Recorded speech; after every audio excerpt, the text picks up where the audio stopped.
Sejam todos bem-vindos ao podcast De Frente com o Gabi. Esse podcast começou meio que sem querer, sabe, Caio? E hoje é a parada que eu mais gosto de fazer. Porque a gente acaba aprendendo de uma forma, de graça. E cria relacionamento, é diferente, né? Exatamente. E a gente acabou não tendo um nome específico para isso. Hoje em dia que eu e o Rodolfo estamos querendo procurar um nome legal, uma coisa que atraia mais pessoas, né? E atraia também um público, como você. Para mim é uma honra trocar uma ideia contigo hoje. Sejam todos bem-vindos, se apresentam pro pessoal e vão para cima. Bom, eu sou o Caio Leal, eu sou consultor financeiro, sou proprietário da Braveheart. Estou muito feliz pelo convite. E, bom, falar um pouquinho mais, né, provavelmente ao longo da nossa conversa, mas hoje o nosso trabalho é muito direcionado a planejamento financeiro, focado em alta renda, em famílias alta renda. E família sem ser piegas, mas família é o que realmente nos move. Então, eu acho que esse é um diferencial muito grande, porque a gente consegue fidelizar muito bem quem está na mesma sintonia. Nossa. E aí as coisas começam a fluir de uma maneira muito boa, muito saudável. Como que você entrou nisso, irmão? Nessa área? Porque eu adoro essa parte, sabe? Perfeito. Vamos lá. Puxando um pouquinho de história. Eu sempre tive uma dualidade. Eu considero uma dualidade. Empreender e investir, eu considero que são coisas completamente diferentes. Boa. As aptidões e o perfil necessário para cada uma eu considero bastante diferente. Eu comecei a investir faz 17 anos, eu ainda era muito jovem, estava na faculdade, eu fiz contabilidade na PUC. E eu lembro que na época eu comecei a investir, eu chegava para os professores e pensava, bom, se eu estou começando a investir e sou um aluno, meus professores vão saber muito, né? Professor, como é que faz isso, como é que faz aquilo, como é que investe na bolsa, como é que investe em renda fixa? Não sei. Nossa, um atrás do outro. Muita teoria, mas pouca prática. Isso era 2007, 2008. Não sabiam nada. Não sabiam nada relacionado a investimentos. Uns 15 anos atrás. Isso, 17 anos atrás, quando eu comecei a investir. E aí eu vi, cara, aqui não vai ser onde eu vou ter uma fonte de informações. Naquela época não existia Facebook, no máximo acho que existia Orkut, então não existia YouTube, ou se existia não tinha muito conteúdo. Comecei primeiro com a literatura escrita. O que tinha escrito, o que tinha na livraria. Eram pouquíssimos livros. E hoje eu entendo, na época eu não fazia ideia. E ainda hoje, na verdade, a literatura de investimentos ela é basicamente um Ctrl-C, Ctrl-V dos Estados Unidos, traduzido para o português. Traduzido para o português, então muito das teorias e do que é passado faz sentido lá fora, mas não faz sentido dentro do Brasil. Só que eu demorei bastante para entender isso, né? Demorei bastante para entender. Mas esse foi um caminho natural, muita leitura, muita tentativa e erro. Na época eram pouquíssimas corretoras, por exemplo, hoje a XP, que é a maior, estava começando. E eu era jovem, imagina, cabeludo, usava brinco. Falando de mercado financeiro. Chegava na corretora, ia de ônibus, saía de São José, ia aqui para Carlos de Carvalho, em Curitiba.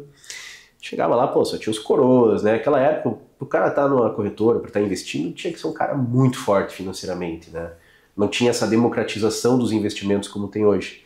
Então eu era um intruso total. Só que, eu era insistente. Aí eu chegava lá nos operadores e, havia gráfico, coisa que eu nunca tinha visto. Top. Verdinho, vermelhinho, sobe e desce. Cara, o que é isso? Não, aqui análise gráfica. Eu falei, como é que eu aprendo? Vai ter curso. Não, beleza, mas eu quero ficar acompanhando. Grudava nos caras lá. Eu estagiei, basicamente, não atendendo clientes, mas grudei nos caras e fui fazendo um intensivo, né? Então eu tive minhas fases, trader, operava lá derivativas, opções, dólar futuro, Bovespa futuro. Já gastei bastante tempo com isso. Hoje em dia não... Eu sou um cara bem leigo, sabe, Caio? Eu tenho resumo do meu negócio. Eu tenho um pouco de grana em renda variável, ações e tal. Tenho o Alaska Black, um fundo de investimento bom. Tenho uma grana em renda fixa, que a maior parte do meu dinheiro está em renda fixa. Mas o que a gente escuta falar muito do trade é que o negócio não funciona. Mas você vê que anda, né? A pessoa, o que é isso, na verdade? Eu vou passar a minha visão. Tá, claro. Não que seja a verdade absoluta. Você até consegue ter rentabilidade. Só que é um nível de dedicação, um nível de estresse, um nível de risco que não compensa. Por quê? Para você ganhar dinheiro, ou você vai ter que operar um patrimônio muito relevante. Para quê? Para ganhar 0,5%, 1% e isso ser relevante. Tipo, não dá jeito de colocar 10 mil e ganhar mil. Não. Se você for fazer trade para tentar buscar 3, 4, 5%, não difícil. Vai sair do lugar. Não sai do lugar. A chance de você reverter e ser estopado é muito grande. Ou você faz então com muito patrimônio próprio, ou você faz alavancado. Ou seja, coloca uma margem de garantia menor, trabalha em cima de um risco altíssimo, de repente o ativo cai 2% e você perde toda a tua margem. Então, sabe, eu acho que assim, em vez de tomar risco, tem tantas formas garantidas de ganhar dinheiro por longo prazo para investir. Acho que faz muito mais sentido buscar a renda trabalhando, gerando valor para outras pessoas, empreendendo, trabalhando para alguém, mas eu acho que faz muito mais sentido do que colocar patrimônio em risco. Não gosto de pôr patrimônio em risco. Você é um cara, não é cauteloso, como que chama? Pode ser chamado conservador. Conservador. Só que é legal você tocar nisso, porque normalmente existe aquela associação que o conservador tem poucos ganhos e a pessoa arrojada é uma pessoa que passa aquela visão de experiência, né, de ter mais coragem, que automaticamente estaria ganhando mais. No meu entendimento, pela minha experiência prática, não é o que funciona. Não é o que funciona. Eu vejo pelo perfil dos meus clientes. Os clientes que, assim, se consideram conservadores, na verdade, que eles têm pouco conhecimento técnico. E eles investem melhor do que aqueles que são considerados arrojados, que teoricamente têm um conhecimento. Por quê? O arrojado toma risco. Só que o Brasil em si já é um risco. O mercado brasileiro é um risco. Então é muito fácil você perder dinheiro e quando você ganha, raramente você vai bater inflação. Isso é um fato. Porra, coloquei o dinheiro no CDI, de 100 virou 110. Cara, você não bateu a inflação. A não ser que você acredite que IPCA 4% ao ano é inflação real, né? Não é. Custo de vida sobe 15, 20% ao ano, o índice está dando 4, 5%. Não... É maquiado, você diz isso. Total. Não tem como, né? Eles criam uma cesta teórica de consumo e energia e uma série de coisas, mas... Cara... Mas e qual seria a saída? O Caio, na boa, né? sem métrica de mercado, qual que é a saída pro cara? O cara que quer investir, o cara que quer prosperar, quer empreender, enfim. Vou trazer um pouquinho, a tua pergunta me obriga a trazer um pouco da nossa metodologia, tá? Então, o que a gente aborda muito com os clientes? Primeira coisa, o investimento, ele é o final de um bom planejamento, não é o início. A maioria das pessoas quer investir para começar um planejamento financeiro. Eu entendo que investir é a parte final de um bom planejamento. Primeira coisa, organizar as contas. Quando eu falo organizar as contas, eu não estou sugerindo que você baixe aplicativo ou pegue planilha e fique, fui na panificadora, perdendo vou lá tempo, e lanço. Fui no restaurante, vou lá e lanço. Não faz sentido. É muito tempo perdido para... A não ser que você esteja numa situação muito delicada. Entender quanto ganha e quanto gasta. Cara, tá sobrando dinheiro? Beleza, esse dinheiro que está sobrando faz sentido porque eu desejo? Se o meu desejo é ter uma vida tranquila, ter uma casinha, um carrinho e tal, tá tudo bem, eu não preciso investir com força. Mas, poxa, meu desejo, eu não vou ser feliz enquanto eu não for um milionário, enquanto eu não for um multimilionário, enquanto eu não rodar o mundo, enquanto eu não andar com carro de luxo, etc. Você tem que investir pesado. Então, eu tenho uma renda de 40 mil, invisto 2 mil por mês. É pouco. Não vai ser do lugar. Não vai chegar onde quer. Não vai chegar onde quer. Então, primeira coisa, entender o que ganha, o que gasta e se o que está sobrando faz sentido. Não está fazendo sentido? Tem que... Reveja. Aí tem que trabalhar pesado, aí tem que fazer planilha, aí vai ter que gastar um tempo calculando, vai conversar marido, esposa, filhos. Tem que ter um alinhamento. Todos têm que estar na mesma sintonia. Isso, inclusive, é uma coisa que eu vejo que nos casais pega muito. Um, às vezes, quer crescer muito, o outro não. O outro quer o luxo imediato, ou não tem muitas ambições. Essa falta de sintonia pega muito. Dificulta muito. Beleza, esse é o primeiro passo. Talvez porque a gente não é educado para o dinheiro, ou não necessariamente isso. Não, nós não somos nem um pouco educados para dinheiro, né? Até a Malásia é, né? O brasileiro, de maneira geral, inclusive os que já nascem em alta renda, ou os que hoje ganham bem, não existe cultura financeira no Brasil. É só olhando só para... É massa falar sobre dinheiro, ótimo, né, velho? Ótimo. Inclusive, esse é um dos motivos pelo qual eu gosto muito de consórcio, que é a tua base, eu trabalho muito forte também. Um dos motivos é esse. O consórcio, ele te força a criação de patrimônio. Entre outras vantagens de ganhos. Mas a principal é essa. Ele trabalha com o psicológico do investidor, da família tradicional. Dito isso, definir o orçamento. Cara, eu não posso em um mês gastar R$1.000 em restaurante e no outro mês gastar 4. Não pode, eu tenho que ter um equilíbrio, eu tenho que saber, posso gastar sem afetar a minha família, posso gastar R$1.500 por restaurante, tenho que gastar no máximo R$1.500. E se eu não gastar R$1.500, cara, tá tudo bem, eu não sou obrigado a arrumar um passeio, uma coisa só para bater essa meta, mas eu não posso passar disso. Carro, eu não posso gastar mais de R$2.000, R$3.000 com carro. Então você tem que encaixar isso dentro da tua realidade e também colocar o investimento como uma obrigação. Não pode ser o dinheiro que sobra. Se a gente estiver falando, não, esse mês sobrou 1.000, esse mês não sobrou nada, esse mês sobrou 5, você não sai do lugar. Não sai do lugar. É como eu treino muito vendedores de consórcio, eu falo para eles que não adianta você vender 5 milhões esse mês e no outro mês você vender 300 mil, não faz sentido. O teu emocional fica muito abalado. Né? E a mesma coisa para ele, se o cara se compromete em colocar R$1.000, ele tem que colocar esses R$1.000, né? O compromisso que ele tem não é com você, é com ele mesmo, no caso. Total. Depois disso, aumento de renda. E aí já entra um conflito. A pessoa está investindo porque ela quer enriquecer ou porque ela quer trabalhar menos? São coisas diferentes. Agora você me pegou no pulo. O que eu quero fazer da minha vida? O que eu enxergo? As pessoas estão muito em busca da renda passiva. Eu entendo que existe um momento certo para a renda passiva. É o momento de você usufruir da vida depois de já ter construído patrimônio, já ter criado filhos, já ter feito o que tinha que ser feito. O que tinha que ser feito. Mas quando você pega uma pessoa de 25, 30, 40 anos que quer reduzir o ritmo de trabalho para viver de renda, é conflitante. Então, na prática, o que eu enxergo, raramente essas pessoas vão conseguir criar ou consolidar um patrimônio e, de fato, enriquecer. Isso não funciona. Agora, beleza, entendi que eu quero construir uma riqueza. Tem que focar em aumentar a renda. Um dos caminhos, o caminho mais fácil de pensar é trabalhar mais. Mas a gente pode pensar em trabalhar melhor, em ser mais inteligente do que está sendo hoje, em sair de uma posição de liderado para ser um líder, em buscar um negócio diferente para fazer um segundo negócio, no caso? Um segundo negócio, um contraturno.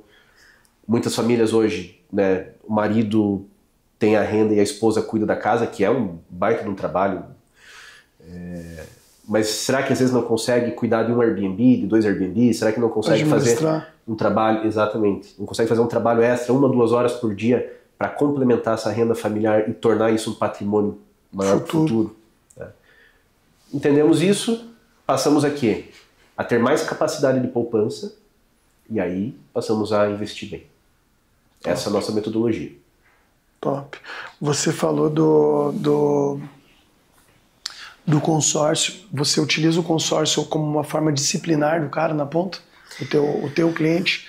Na consultoria financeira, antes do cara começar a investir, etc. Eu diria que não é o motivo número 1, porque hoje eu posso dizer com mais tranquilidade que eu tenho um cliente já muito bem alinhado. O AAA, digamos assim? Não tanto na questão do volume financeiro. Tenho também clientes com poder aquisitivo muito alto. Hoje eu posso falar assim abertamente. Eu tenho clientes que investem de 2, 3 mil reais por mês, eu tenho cliente que investe 100, 200 mil, eu tenho cliente que investe 1 milhão por mês. Nossa, isso é gostoso, né? Sim. Porque você pega todas as classes e cada uma tem uma forma de pensar diferente. E o que dá para reparar é que quem está investindo de 50 mil para mais costuma ter um perfil muito parecido. São workaholics, trabalham muito, têm um nível de ambição muito alto, abrem mão muito do presente pensando no futuro, né? Não estou dizendo que é o certo ou errado, mas é um perfil, claro. uma constatação. E são pessoas que sempre têm medo de perder o patrimônio, sempre estão preocupados com o que estão fazendo. Focam muito no trabalho delas e delegam as escolhas que, por exemplo, né, nessa parte patrimonial, delegam para mim, ou de maneira geral delegam para outros consultores, que é o que acaba fazendo mais sentido. Você me perguntou do consórcio. Faz sentido delegar mesmo, né, cara? Porque, sei lá, eu tenho...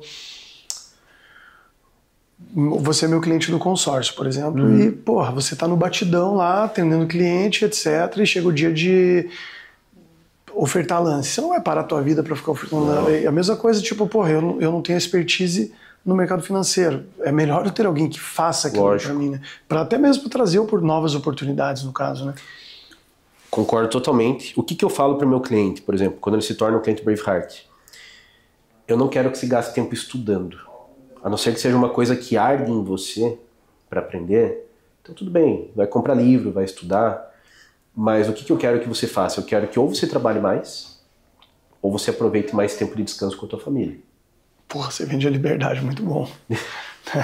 Muito bom, muito bom. De preferência os dois. Trabalha um pouco mais quando puder e aproveite mais a família. Não gasta tempo lendo livro, cara. Não gasta tempo comprando Não curso. Disso, né? Não, isso. Não, exatamente, da parte financeira, né? Tem dúvida? Cara, o WhatsApp tá aberto, a gente tem as reuniões programadas. 24 horas. Pergunta. A minha expertise está aqui para isso, tá para te ajudar. E daí não adianta só saber, porque é renda fixa, ou pré-fixado, ou pós-fixado. Beleza, mas como que isso encaixa na tua vida? Eu te entrego de mão beijada. Por que você vai perder tempo tentando estudar, tentando entender? Aí erra, né, se for fazer por conta própria. Então, eu acredito muito nisso, sabe? Acho legal que a pessoa tenha o conhecimento e, naturalmente, com o planejamento, o conhecimento ele cresce junto. Mas, cara, foca lá no teu trabalho. Como é que você vai fazer para ganhar mais dinheiro? Traz 5 mil, 10 mil mais para casa. Ou seja lá quanto for, né? Depende do potencial desse cliente. O cara não tem tempo, né, Caio? Falando o Gabriel, investidor agora do mercado financeiro, por exemplo, o que eu me dei bem na bolsa, por exemplo, foi que por sorte. Sim. Porque não tem um estudo, é muito empírico, muito periférico, né? Eu vou te dar um exemplo prático de como eu perdi dinheiro na bolsa. Eu comprei, sei lá, Magalu a R$30, a Magalu foi a 50, eu falei, fui lá e comprei mais. Sim. Ela desdobrou, ela chegou em 60 e desdobrou, talvez não esteja errado, mas pelo que eu entendi, o desdobramento eles me dão mais ações e diminuem o valor do... Vamos dizer, divide pela metade, só que você tem o dobro de ações. Eu lembro que baixou para 30 e, cara, fez assim, foi para R$5. Tipo, não tem como você ter coração de tocar aquilo ali sozinho. Se você não tiver alguém que te acalme naquele momento... Não. Eu carrego, assim, vou ser muito sincero. Você me deu carta branca pra... Mete o louco, meu irmão. Tá maluco. Cara, oportunidade. Mercado de ações e mercado de fundos do Brasil, tirando raríssimas exceções, é um lixo. O sentido retorno financeiro da coisa? Tudo, mas principalmente o retorno. Tá, e qual é a... Tá, primeiro explica isso aí, depois eu quero te fazer a pergunta do 1 milhão. Tá bom. Tá. Mesmo quando você enxerga, por exemplo, tuas ações valorizando, ou que na média é difícil, mas quando você, vamos supor, pegou um momento bom, prazo lá de 1, 2 anos, enxergou aquelas ações crescendo. Quando você compara com a inflação, a tendência é que você esteja perdendo. Principalmente, qual que é a melhor forma de você comparar a inflação? Não é o IPCA. O IPCA, como a gente falou antes ali, é um índice que vai te dar 4, 5% ao ano, não corresponde à inflação real. Você compara com o dólar. O dólar como moeda forte, como parâmetro de referência, por que o dólar sobe tanto? Porque ele corrige a inflação real do Brasil. Por que o dólar está subindo uma média de 12, 13% ao ano, nos últimos 10 anos, 12 anos? Porque ele corrige a inflação real do Brasil. Então, se a gente começa a comparar, e aí que entra a questão da dolarização, que é muito forte no nosso planejamento. Você começa a comparar os melhores investimentos do Brasil e não bate em dólar. Dólar moeda, dólar paradinho lá, a maletinha guardada embaixo da tua cama. Então imagina você investindo... Comprar dólar, você diz isso. Na prática, depois eu posso apresentar os gráficos para você. Se você comprar dólar, moeda, espécie, guardar embaixo da cama e esquecer, você vai estar batendo CDI, vai estar batendo IPCA, você vai estar batendo bolsa, vai estar batendo fundo imobiliário. Pô, minha avó fazia muito isso quando eu lembro que ela guardava, tipo, tinha uns mocós assim dela de dólar. Ia pro Paraguai, fazia como se fosse hoje chamam de brick, né? Comprava coisa no Paraguai, revendia aqui, pegava em dólar, tudo. E eu lembro que eu vivia tendo mais dólar, assim, sabe? Era uma época da minha família que sempre muito, muito abastada. Acho que por causa do dólar, né? Com certeza. E muito legal você falar isso, né? O exemplo real da tua avó, porque os antigos, eles tinham muita noção disso. Trocava muito de moeda, cortava muito zero. Então, você tinha uma moeda oficial do país que não valia de nada. Você tinha que parear aquilo em alguma coisa que fizesse sentido. O que fazia sentido? Dólar. O que aconteceu? Tô indo para uma parte um pouco mais técnica aqui, tá? Manda bala, eu gosto. 94, né? Criação do real. Itamar, Fernando Henrique, criação do Plano Real. $1 na época valia 2.750 cruzeiros reais. O que eles fizeram? Eles converteram, em vez de eles só cortarem 3 zeros, que era o habitual de toda troca de moeda, eles pegaram 2.750 cruzados reais, eu não me lembro agora, acho que é cruzeiros reais, e trocaram por R$1. Então fizeram uma operação matemática para transformar 2.750 dinheiros antigos em um dinheiro novo.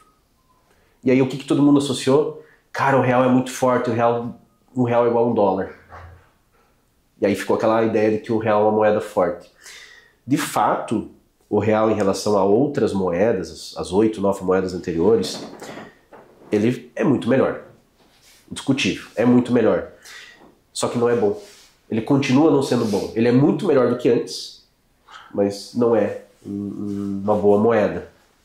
E aí... Você acha que ele vai bater 10 em quanto tempo? Não vou nem perguntar se você acha que vai ou não vai. Tá. Porque vai, né? Vamos lá, o que eu sempre falo? O dólar vai bater 10, vai bater 15? Ele vai bater, sempre. O dólar sempre é para cima. Fato isso, fato. A gente não consegue precisar o tempo. Tá? A gente não consegue precisar o tempo. Mas vamos lá, vamos pensar o seguinte. Dólar e real era 1 para 1. Quando virou 2 para 1, o que aconteceu? Dobrou. De 2 para 3, subiu 50%. 3 para 4, subiu 33%. Então, você começa a ver que quanto maior o valor do dólar em relação ao real, menor é o percentual que precisa para ele passar, por exemplo, agora de 5 para 6. De 5 para 6 vai precisar subir 20%. Porra, matemática pura. Resumindo, de 5 para 10, ele só tem que dobrar de novo. Ele já dobrou. Depois da criação do Plano Real, ele dobrou de 1 para 2, de 2 para 4. Né? A gente chegou a bater 6 já durante a pandemia. Pouquíssimos meses atrás, aqui 1, 2 meses atrás, a gente bateu 5,84, 5,86. Tá quanto hoje? Tem 5? Tá 5,60 na média. 5,60 na média. 5,60. E é fato. O dólar continua subindo. Por quê? Dólar é parâmetro. A gente enxerga o dólar assim porque a nossa visão está em reais. O que está acontecendo? É como se a gente fosse um barco. O barco está assim no mar, o mar está mexendo, você está dentro do barco, você está olhando a terra balançando. Tudo na tua volta está balançando. Se você está na ilha, você está vendo só o barco balançando. Você está de boa. Você está de boa. Então a verdade é essa. A gente enxerga o dólar variando. O dólar ele é muito estável. O real varia muito. O real é muito mais volátil do que o dólar. Só que ele, além de volátil, ele desvaloriza muito. Isso aí fode, né? E aonde que tem que entrar a economia para ele encaixar bem? Porque o povo é trabalhador, né? A coisa anda, acontece, né, cara? Sim. Porra, tem nego empreendendo, vendendo pano de prato. Talvez não seja a forma mais inteligente de ficar rico, mas o cara consegue levar o feijão e arroz para casa. Isso. Onde que a gente tá errando, que a gente não consegue crescer tanto? Oportunidade tem, né? Eu entendo que o Brasil, ele é estruturalmente, vamos corrigir, naturalmente, ele é muito favorável. Talvez nós somos o país com o maior potencial econômico do mundo. Boa. Nós temos petróleo, não é a maior reserva, mas nós temos petróleo. Nós temos os 2 maiores aquíferos do mundo. Nós temos uma costa litorânea gigante. Nós temos ouro, minérios. Temos um solo para agricultura provavelmente o melhor do mundo. Não temos furacão, não temos terremoto, não temos vulcão. Praticamente não temos neve, tirando 3, 4 cidades. Tirando Curitiba. Então o Brasil, nesse ponto, ele é perfeito. Agora, estruturalmente, o Brasil peca demais. Vou dar alguns exemplos básicos. Recentemente eu fui para Foz do Iguaçu, de carro. Se você pensar que a estrada de Curitiba para Foz do Iguaçu, que é a mesma estrada que liga, por exemplo, o Porto de Paranaguá ao Paraguai, que é um dos maiores pontos turísticos ali, as Cataratas do Iguaçu, a estrada é horrível. Nossa A quantidade de vezes que a gente parou no meio da estrada, uma viagem que deveria durar 5, 6 horas, durou quase 10. É ridículo. O risco que você corre do lado de caminhões e tudo. Pega um outro comparativo, vai para os Estados Unidos, né? Eu comentei com você, eu fiquei um tempo ali, fiquei um tempo lá. Para você ir de uma cidade pequena para uma outra cidade pequena a, sei lá, 100 milhas, sei lá, 200 quilômetros de distância, você vai ter provavelmente 2 opções de estradas com 3, 4 pistas, não são pedagiadas, fluem muito bem. Tem um caminhão parado no acostamento, tem um carro parado no acostamento, todos os carros já desviam. Então você vê que o quê? É infraestrutura, é mentalidade do povo. O Brasil, sendo um país latino, ele tem um povo muito inteligente, muito safo, né? muito esperto. Mas isso também não é 100% bom, né? Não, porque é a sobrevivência, não é a coletividade. Você falou agora da mentalidade, tipo, a gente acostuma, a gente acha, porra, mas eu tô cruzando o Paraná inteiro pra ir pra Foz do Iguaçu. Eu já ouvi gente falar, porque a gente vai pra Foz do Iguaçu, vai pro Paraguai, etc. Cara, eu fiz em 8 horas, o cara comemora por fazer um negócio em 8 horas que deveria fazer 5, 6. Absurdo. Boa. A falta de infraestrutura que você tem em pista simples. A gente se acostuma com o ruim. Acostuma com o ruim. O Brasil é isso, acostuma com o ruim. Quando a gente pega uma pista dupla bem lisinha, nossa, que tapete, né? Cara, é o básico. Se pegar um trânsito ali em Balneário Camboriú, ali, você não tem opção. Você vai ficar 10 horas na pista. E o que se enxerga? Camboriú continua crescendo para cima. E nada de infraestrutura básica. Não tem. Daqui a pouco você vai ser obrigado a ficar dentro do apartamento ou você obrigatoriamente vai ter que andar a pé. Tá funcionando. Daqui a pouco você não entra na cidade. Tem horário para você entrar e sair de dentro da cidade. Não é natural. Não é natural. O fluxo normal das coisas é diferente. É.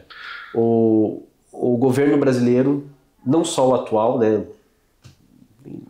Acho que nem precisa falar muito, né, sobre isso, mas né? O governo brasileiro, de maneira geral, não foca em infraestrutura, não foca em auxiliar, em beneficiar o empresário, em beneficiar grandes investimentos. O empresário é inimigo, né?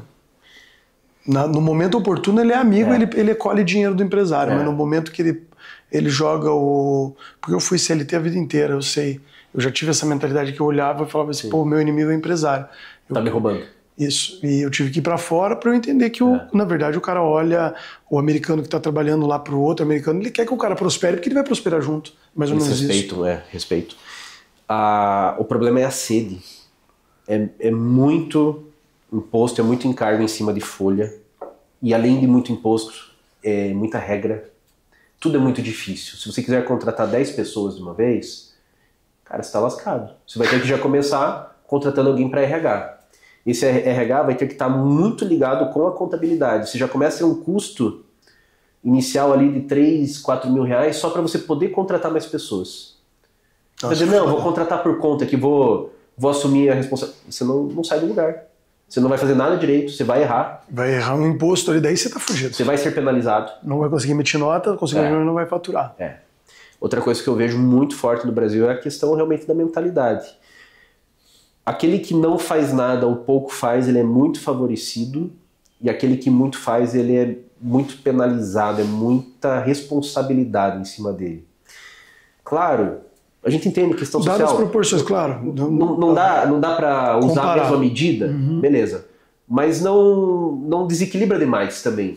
Coloca um meio termo. Fica o cara que ganha muito, é responsável por muita gente. E aquilo ali judia do cara. O cara pensa em desistir, óbvio. E você não vê uma saída no fim do túnel. Você vê que só que o túnel nunca acaba. E o que eu vejo que ainda mantém o Brasil muito bem, só que não existe dinheiro infinito. O agronegócio, ele continua mantendo o Brasil muito bem.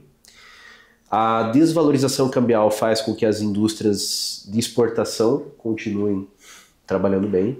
Isso não é um cenário muito legal. Não é um cenário legal. Você diz isso a longo prazo? A longo prazo. Porque você começa a concentrar a renda em poucas indústrias muito grandes e você mata a competitividade local. Não tem concorrência. Outra coisa, vamos pensar, hoje você é um industrial, um cara grande.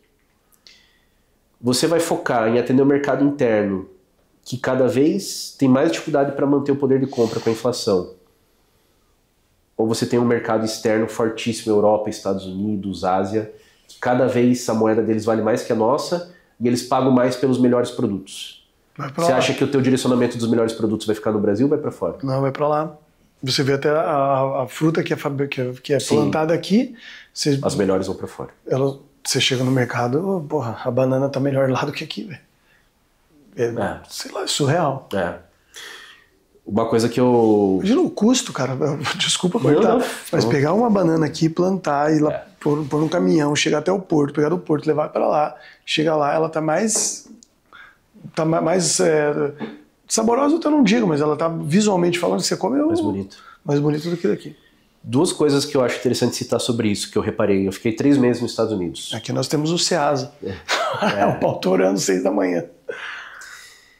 E eu vivi como um americano normal lá. Então eu fiz muita compra, tanto no Walmart quanto nos mercados. Porque o Walmart lá é mercado baixa renda, né? Assim, ele é muito grande, mas ele não é um público, digamos, elitizado. Ele é um público mais baixa renda. Cara, tanto no Walmart quanto nos mercados de alta renda, você não precisa escolher fruta e verdura.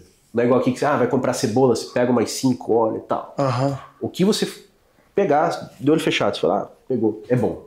Banana, maçã, não tem escolha. Olha que top. Isso foi uma coisa que me chamou muito a atenção. Você ficou aonde lá, irmão? Eu rodei 12 estados. Nossa, quantos estados tem nos Estados Unidos? Tem 50 ou 51.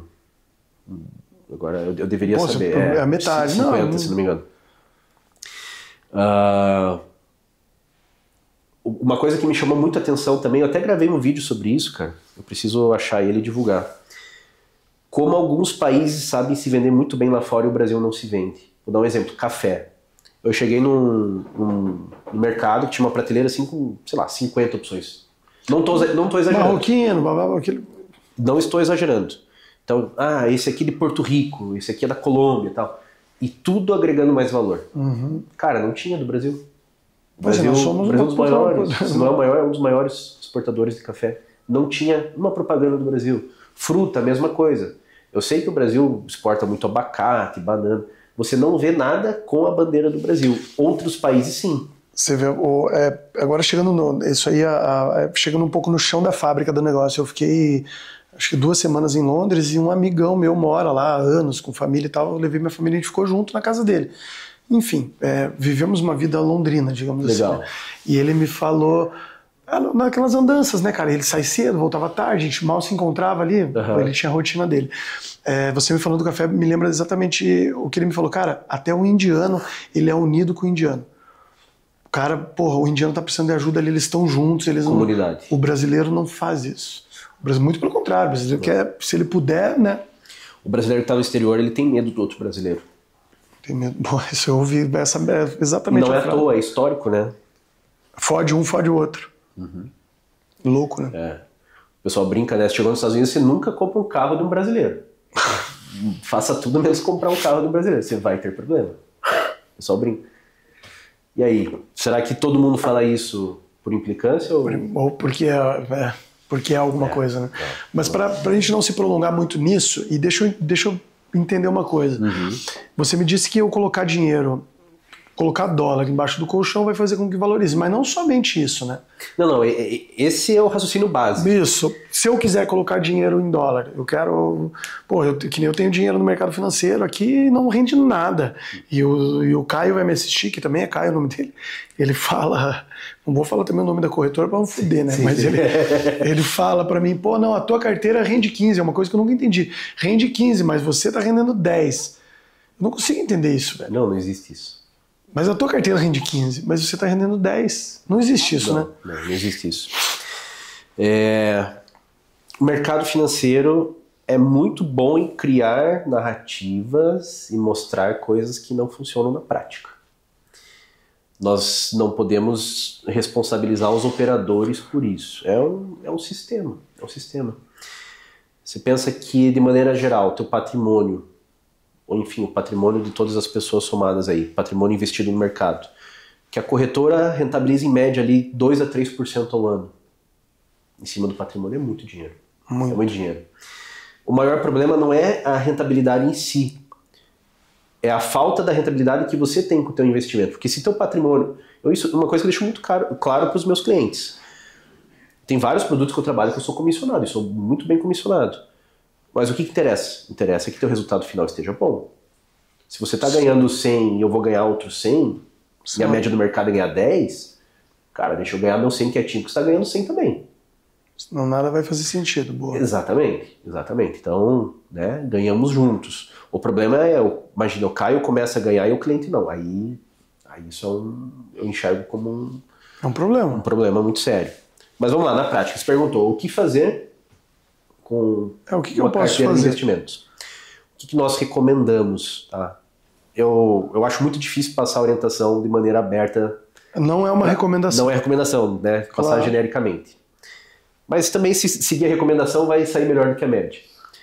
Primeiro, um foco muito grande em liquidez. Liquidez, dinheiro disponível. CDB, não teria por que deixar em conta corrente, poupança, mas liquidez é isso, dinheiro disponível. Então, pegar um bom CDB, um tesouro direto. Não confio em fundo garantidor de crédito. Então, não vou direcionar cliente meu, por exemplo. Pega esse banco aqui, esse CDB que está 130% do CDI, tem uma nota de risco um pouquinho pior, mas se acontecer alguma coisa, você deixa lá até 200, 250 mil, tem fundo garantidor de crédito. Não vai pagar, você disse. Se der qualquer BO, não volta. Eu não quero pagar para ver. Brasil. Cliente meu, eu não quero que passe por isso. Né? Se vai funcionar ou não, depende. Vamos supor. Bom, nem vamos supor. Não acredito que... Que tenha suposição. Eu acho que a partir do momento que uma instituição grande ou várias pequenas sofrerem, não existe fundo garantidor para isso. E aí, não, mas vai levar 1 ano, 2 anos. Cara, eu não quero que meu dinheiro fique preso 1, 2 anos num processo administrativo. Não preciso disso. Então, primeiro foco, sempre segurança. Tudo que a gente faz. Segurança primeiro, rentabilidade em segundo lugar.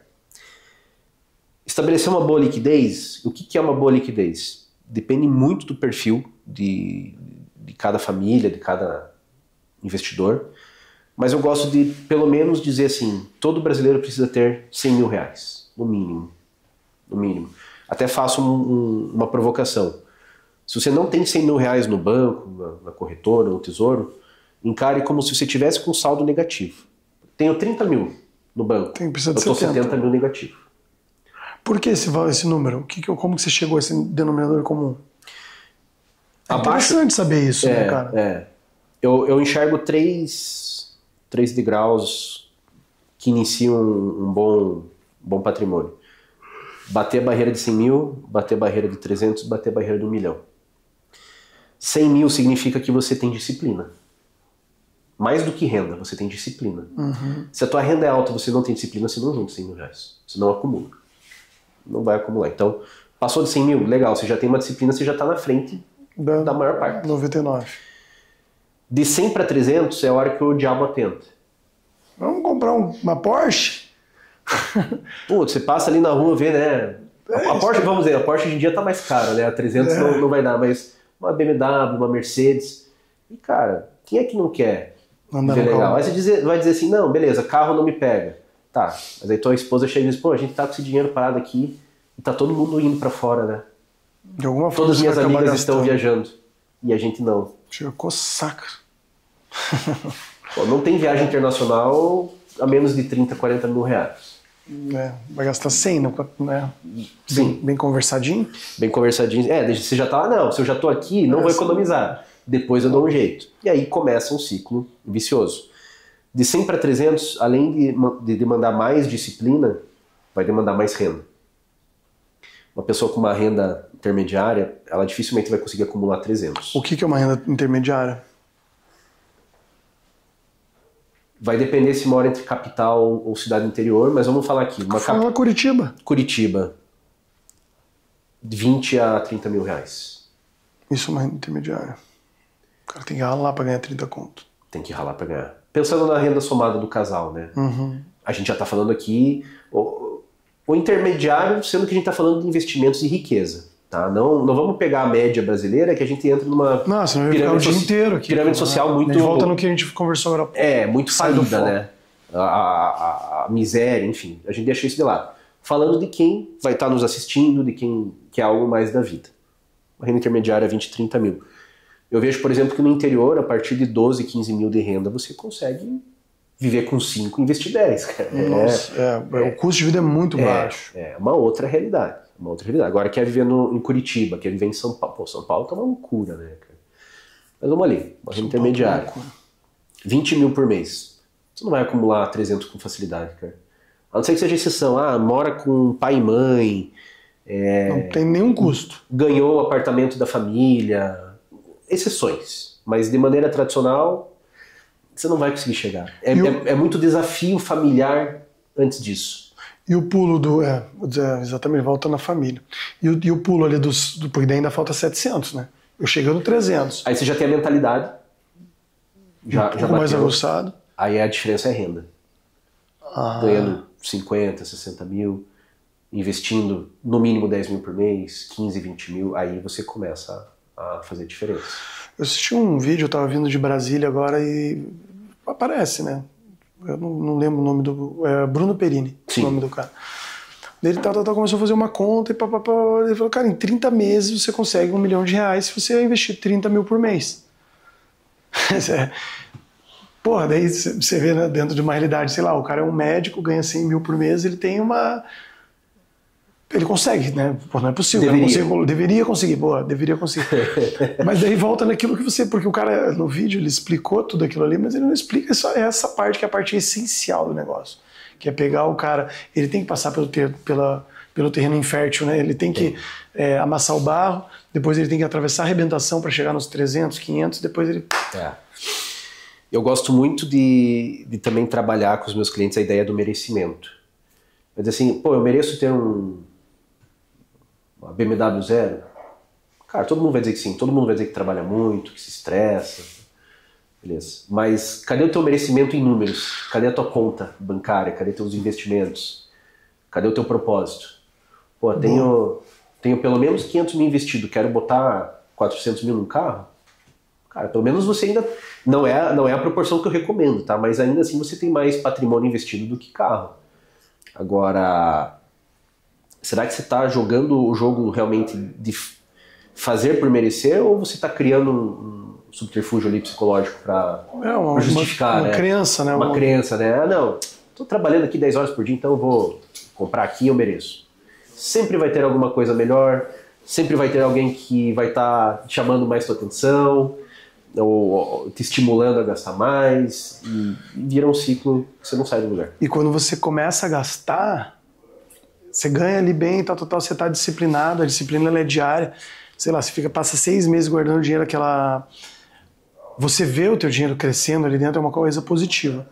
E quando você começa a gastar, até você perceber que você sei lá, vamos falar 10 baladas, 30 churrascos, 6 viagens, o cara tá com 40% do patrimônio ali, o resto foi tudo. Exatamente. Nós temos um amigo em comum que tem uma frase maravilhosa, né? O Daniel Scott, paladar não regride. Ele fala muito isso, paladar não regride. Natural, igual você falou, churrasco. Você não vai comprar o colchão mole. Claro, você não vai comprar a melhor picanha, você vai comprar a melhor contrafilé. Vai tomar um vinho legal, vai sair num restaurante bacana. Se você não tiver criando ali a tua base que permite você fazer isso de maneira segura, em algum momento... Fugindo. Você falou de dolarização, do dólar, etc. E se chegar no momento a Kamala ganhar? Kamala Harris, o nome dela? Kamala Harris. Qual que é a diferença? Porque você me falou também que o dólar ele anda de forma linear, né? Sim. Então tanto faz, qualquer um ganhar? Basicamente sim. É uma boa pergunta. Eu particularmente acho que a Kamala leva. Eu adoro Trump. Gosto dele antes dele virar presidente, já li os livros. Não quer dizer que eu concorde com tudo que ele faz, mas eu gosto muito dele. Nem com a mãe a gente não concorda com tudo, mas com o Trump. Exatamente. Vou te responder, mas eu vou fazer uma outra pergunta. São Paulo hoje está disputando Nunes e Boulos. Boa. Então vamos supor, o Boulos ganhou a eleição, que tem chance real de acontecer. Você ia preferir investir teu dinheiro em São Paulo ou, por exemplo, em São Luís do Maranhão? Porra, se o Boulos... Eu acho que eu continuaria em São Paulo. É foda. Por quê? Porque a maior economia do país é foda, né? Estrutura. A coisa continua. Então você está me dizendo que o que pode acontecer não é agora, daqui 6 meses, né? Independentemente de quem ganhar, o que pode. É um transatlântico que já está. Vai para blá blá blá. O que faz com que os Estados Unidos seja bom? Primeira coisa, a Constituição. Né? A Constituição deles é uma das mais antigas, se não me engano, a segunda mais antiga, e a mais simples do mundo. Aqui no Brasil nós temos uma das mais recentes e mais complexas constituições federais. Eles têm a mentalidade de riqueza. Não existe um país no mundo que desenvolva uma mentalidade de riqueza como os Estados Unidos. Então esse é um ponto que faz muita diferença. Apoiar o empreendedor, a criança desde nova, vender limonada durante as férias para ir para o colégio. Ir para o colégio e sentir que está fazendo alguma coisa diferente. Participa daquilo ali, né? Exatamente. Quer parar? Aqui é gravado. Quer parar? Só apertar o alarme aí. Posso ir no banheiro rapidinho? Fica à vontade, claro. Isso, eu vou tentar pegar uma água ali. Então, acabou. Tá rolando. Beleza. Então, pode falar. E o que eu entendo que faz diferença, de fato, para os Estados Unidos? Primeiro, em termos de Constituição, as regras são muito claras. Além de ser uma Constituição muito sólida, muito antiga, ela é simples. Então, o entendimento é muito claro.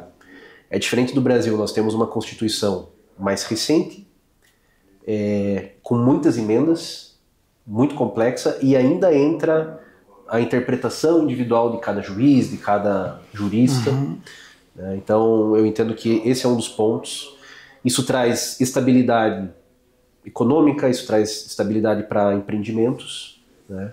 Principalmente receber dinheiro externo, que é um dos maiores diferenciais. Como que se faz um país progredir de maneira rápida? Dubai é um exemplo muito grande disso. Você pega o dinheiro de fora, você não depende só do teu dinheiro. Da tua economia, do teu giro. Boa. Tem dinheiro sobrando no mundo, isso é fato. Se ele está bem distribuído ou não é outra história, né? Mas existe dinheiro sobrando no mundo. Então, quanto mais sólido e confiável você é, mais fácil você adquirir crédito e receber esse dinheiro de fora, né? Boa. Você citou a Kamala. A Kamala está na vice-presidência. O Biden foi provavelmente um dos piores presidentes das últimas décadas dos Estados Unidos. Ainda assim, você pega economicamente, mesmo com pandemia, a recuperação da pandemia foi muito rápida, o mercado financeiro muito forte, batendo máxima histórica na principal bolsa, né, que é a Bolsa de Nova York.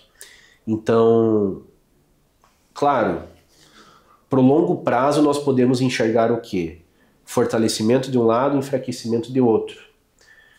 O próprio Estados Unidos demonstra isso na Califórnia, que está derretendo, né, por políticas progressistas. Então, é o estado mais rico dos Estados Unidos, inclusive o PIB da Califórnia é maior que o do Brasil.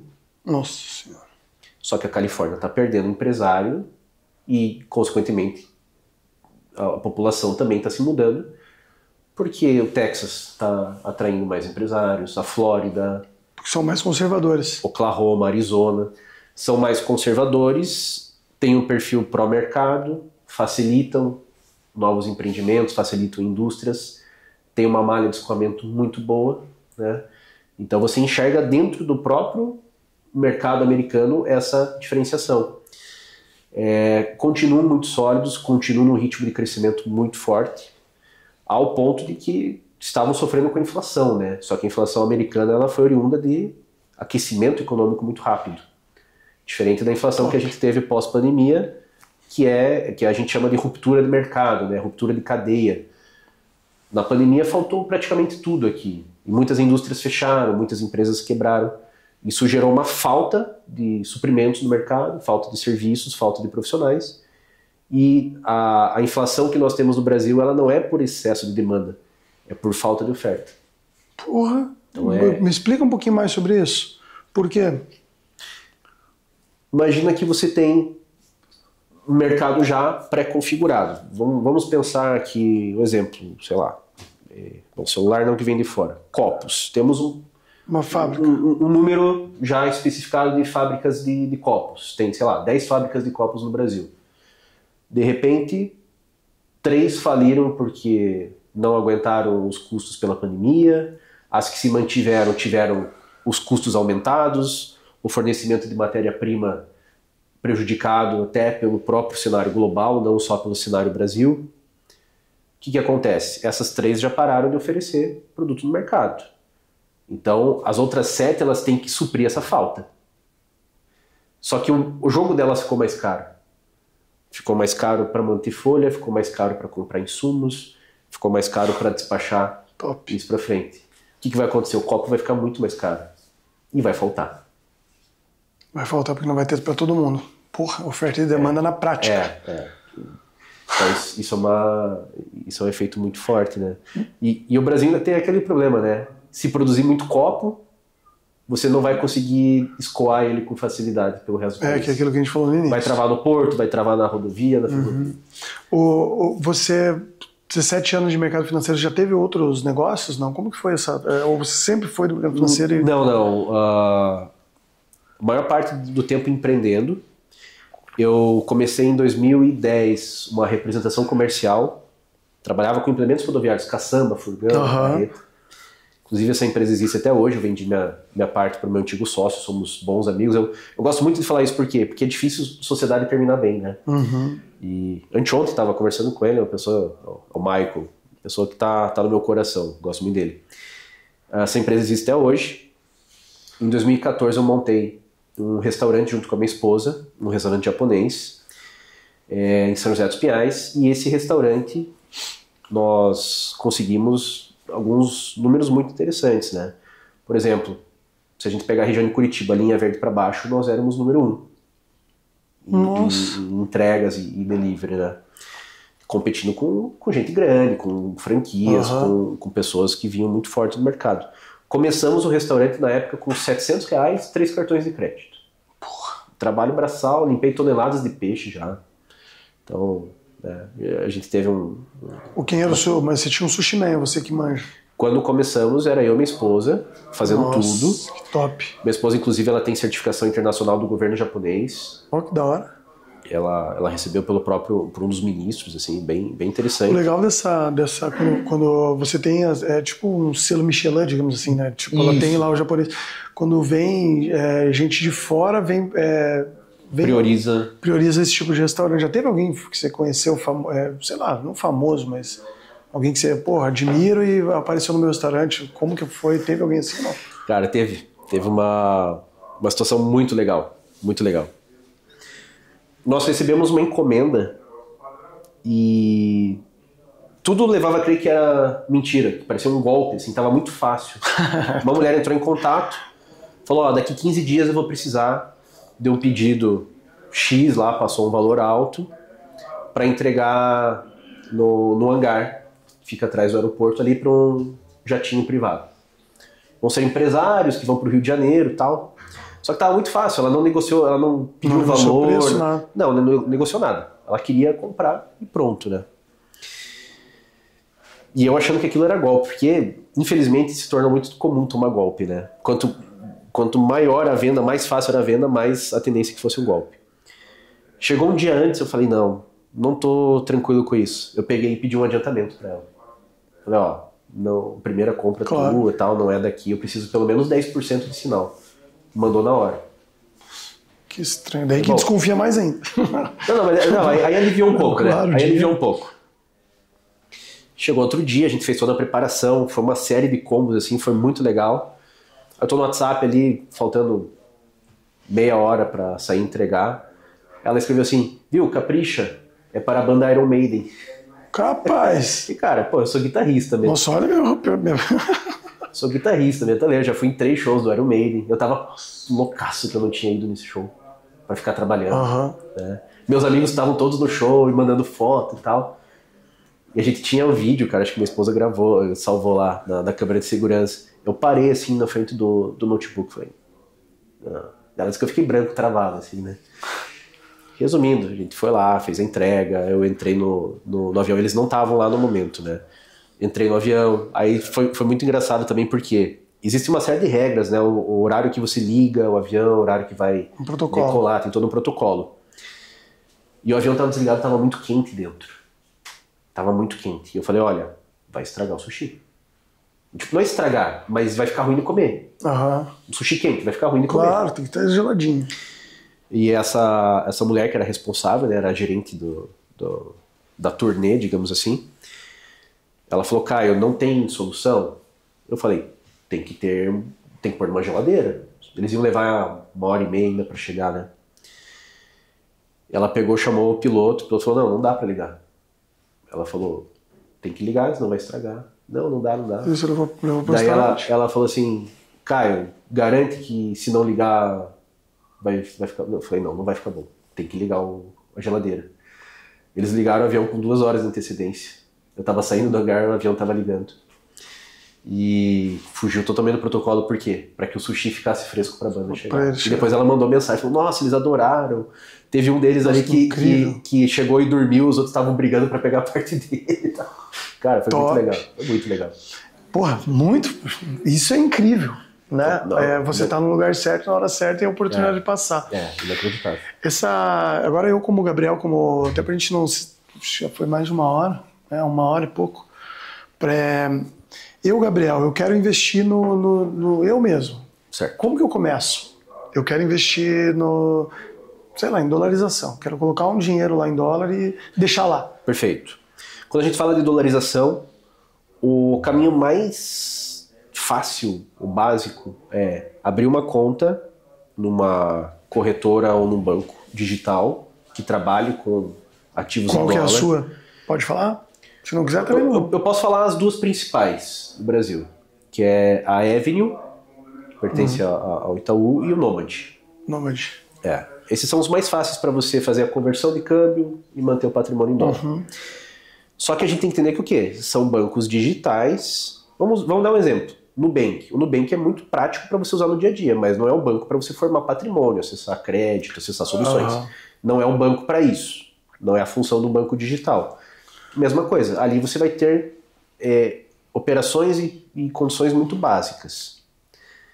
E aí o que acontece? No mercado internacional, não só para atender brasileiros, mas para atender pessoas de todo o mundo, existem estruturas patrimoniais offshore.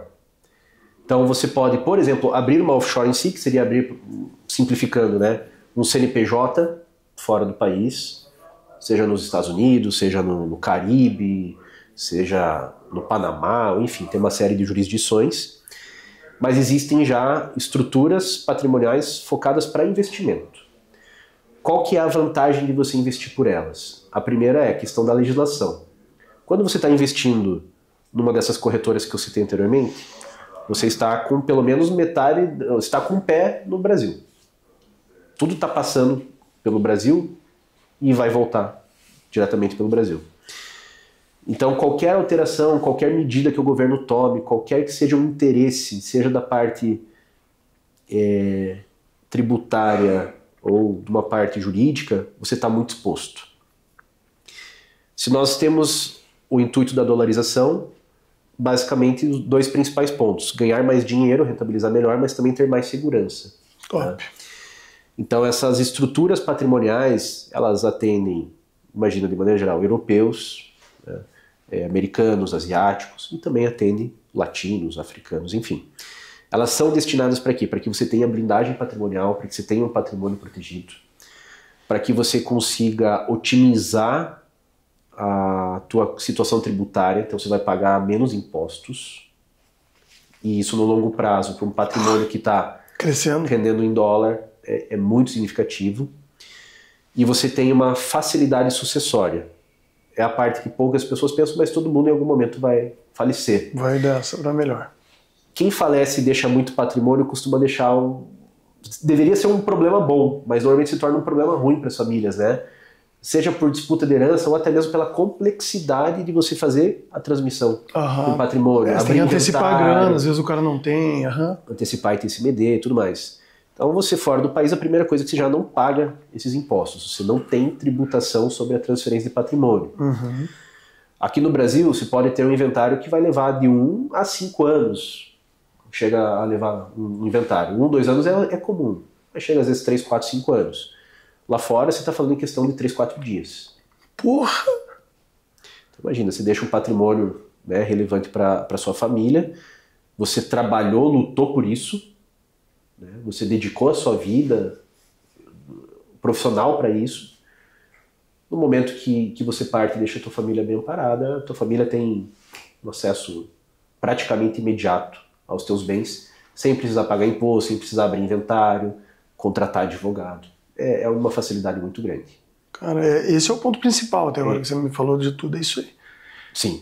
Porque eu fico seguro e tenho rapidez de liquidez, né? Tipo, eu preciso da grana, eu fui dessa para melhor. Eu diria que os 3 pontos são muito relevantes.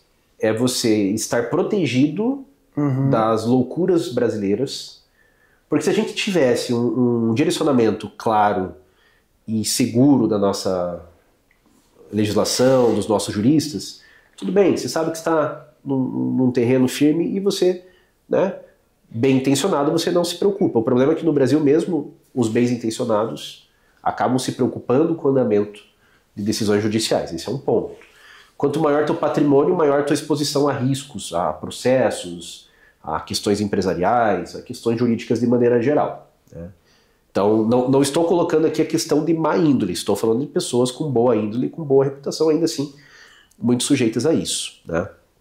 Ou sei lá, passou a vida inteira fazendo tudo certo, em algum momento a empresa quebrou, gerou dívida, sabe? Então, eu conheci um empresário que ele só conseguiu se reerguer por causa do patrimônio que ele tinha fora.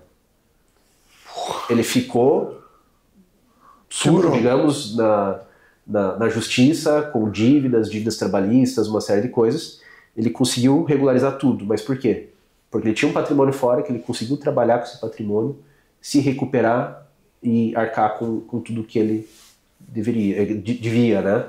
Agora, se ele tivesse esse patrimônio travado, ele não teria se reerguido, continuaria devendo, ninguém teria recebido, não seria bom para ninguém, né?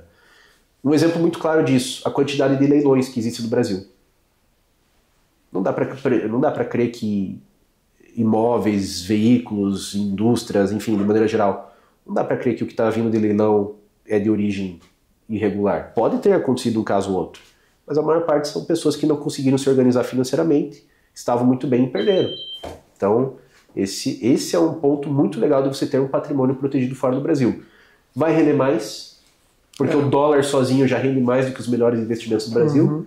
Se você ganha juros em dólar, você está exponencializando. Por isso que a gente fala, planejamento em dólar para longo prazo, você vai bater 200, 300, em alguns casos 400, 500% do CDI. Porque você está jogando com duas alavancas de ganho. É o câmbio e os juros em dólar. E tem um valor mínimo, Caio? Tipo, como que beleza, eu baixei o Nomad lá, tá. Você me dá, eu trabalho contigo, por exemplo. Sim. Isso. Sim. Qual que é o valor mínimo que eu tenho que investir? Porque daí eu também tenho que fazer a multiplicação do 5 para 1, né? Perfeito. 5, 6 para 1. Perfeito. Vamos assim, partir de um princípio realista. Não faz sentido investir menos que $1.500, $2.000 ano. Básico do básico, tá? Mínimo do mínimo. Pô, não conseguiu isso. Então segura um pouco mais, continua fortalecendo o patrimônio do Brasil, foca na renda para poder formar um patrimônio menor fora. Então vamos falar numa média de $2.000 ano para você começar. Agora, a maior parte das estruturas de patrimônio offshore, elas vão partir entre 10 a, em alguns casos, $50 mil ano. $10 mil dá $800 mês. Isso, 830, se não me engano. 800, uns 5 por mês, 5 mil reais. É um negócio muito interessante, eu vou querer saber mais sobre isso. Bem interessante, bem interessante. O que eu normalmente priorizo com os clientes, tá? Que você perguntou, né? Começa a investir, vamos fazer um basicão, uma receita muito boa. Começa focando em liquidez. É o que vai te garantir o curto prazo, vai te garantir oportunidades, vai te garantir tranquilidade. Médio e longo prazo, eu gosto de focar em duas coisas. Dolarização, porque é a certeza de ganhar mais no longo prazo, com mais segurança. Que é isso que você explicou agora. E alavancagem com consórcio. Então, esse é o tripé que eu considero assim, fundamental. Você provavelmente vai concordar comigo, talvez não, mas provavelmente vai concordar comigo. Você trabalha focado com consórcio. Você fica tranquilo que teu cliente adquira, sei lá, 5, 10 mil por mês de consórcio e não tenha dinheiro guardado? Não, fudeu. O cara tem 10 mil no banco.